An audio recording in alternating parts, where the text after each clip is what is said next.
Okay, we're going to look at an interscaling video here. This is me doing a block on a young man whose anatomy you'll probably never see. I've never seen another neck this long in my career. But what we've done is draw the posterior border of sternocleidomastoid. We've located the cricoid notch, and we've corresponded those two, and X marks the spot. You're going to have to choose, do you want to go in front of the X, behind the X, superior, lateral. Here we're going to do a nice big prep. I always do a big prep, and with the nerve stimulator blocks, you want to be able to see all of the arm. So I'll do, the upper arm, prep that all out, so if you're placing a catheter, you don't have to worry about contamination. So big prep, neck, upper chest, deltoid, tricep, bicep, all the way down. You'll even notice we're going to do a little skin wheel. So I've talked to the kid. We're going to do a little skin wheel, just a little quarter cc or so of lidocaine. We're going to drape out. We're going to do a nice big drape, but leaving the arm, shoulder exposed. You'll notice over in the right-hand side of the frame, I do not even make the family leave the room. I'm pretty open to whatever. You'll also notice at the bottom of the screen there, I've already got a shoulder roll under this young man. So I've got my shoulder roll. I had him turn his head, lift his head up off the bed with his head turned toward his mom, opposite side, and that exposes that posterior border of sternocleidomastoid. I'm taking an 18-gauge angiocath here and just nicking the skin to make it easier for my angiocath introducer slide off my needle and give me an introducer to put my catheter in. So I've got a 22-gauge 4-inch StemiPlex needle, and I slipped the angiocath, that 18-gauge angiocath, over that needle, and as you see, it's up at the hub of the needle and out of the way while I'm locating my nerve, my target nerve. Almost immediately, we found a twitch by those landmarks. Now, I think I'm probably a little too posterior there with that first approach. As you notice, I'm not aiming, my needle point is not aiming toward mid-clavicular, but it's aiming a little posteriorly. So nobody's perfect. And what I'll initially get is more of a rhomboid or something posteriorly. And it's hard for me to tell. Sometimes it'll be hard for you to tell whether this is actually, what nerve is that coming from? And you see, I put the back of my hand on it to try to determine where is the actual nerve motor response coming from. And I don't actually like that motor response, and so I want that motor response to come more to a deltoid area. And so I'm going to redirect my needle. You see, I just redirected slightly more in an anterior portion to make that motor response move more anteriorly. And sure enough, now I get a radial tricep and a little bit of posterior delt there.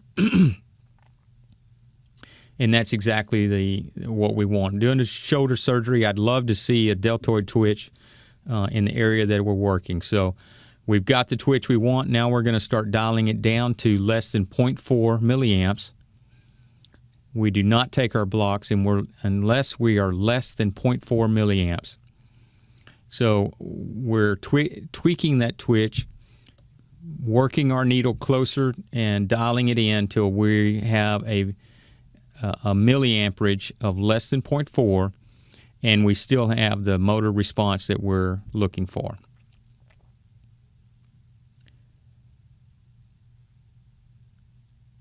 So it really is kind of catching the whole shoulder there. You saw even his pec pulling.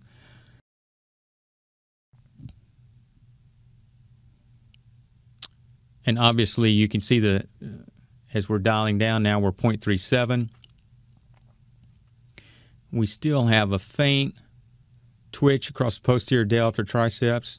We'll give 1 cc slowly. Look for patient response. Do they scream, hurt? No response.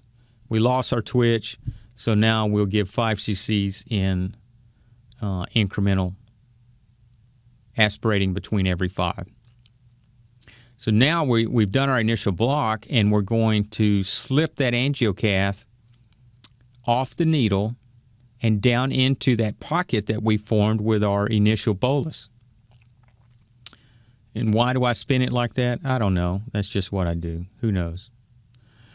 So now we don't need our needle anymore, and we've got our little 18-gauge angiocath as an introducer, basically, for our catheter. So that's our little catheter.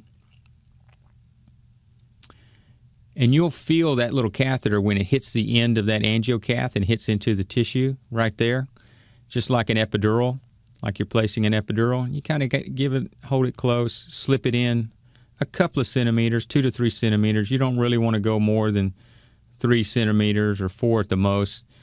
Bring that angiocath back out just like you would an epidural needle. Now your tip of your needle is in that pocket that you formed. We're going to do a nice sterile dressing. One of the things we found is people will do all kinds of things when you send them home with these catheters. You know, they'll be out playing basketball or something, or mowing their lawn. So what we're going to do, we put a benzoin spray. My pain nurse is helping us out. Going to do a little benzoin spray on there. We'll do a little dot of Dermabond to seal that off, and then I personally do Steri-Strips and a Tegaderm.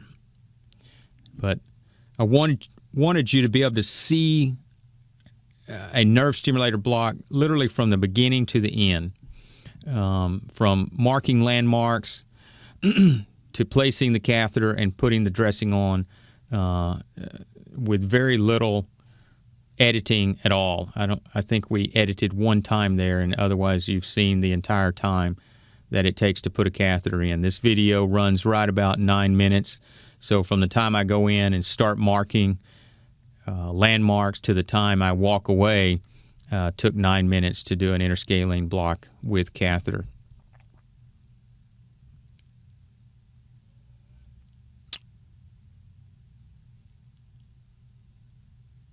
Typically, I give little or no sedatives for an interscalene.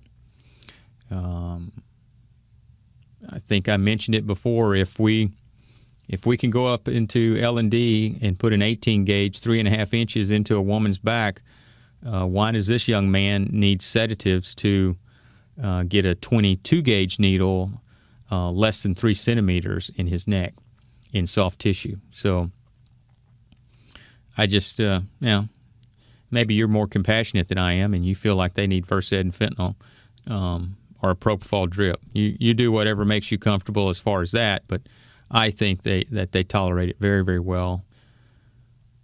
I like to leave the tail of that catheter high up behind their ear and out of that surgical field. Keep that dressing up out of their shoulder, up away. If you do a superclav, keep that dressing out of your surgeon's way, or he's going to rip it off and throw it away when he gets in the room.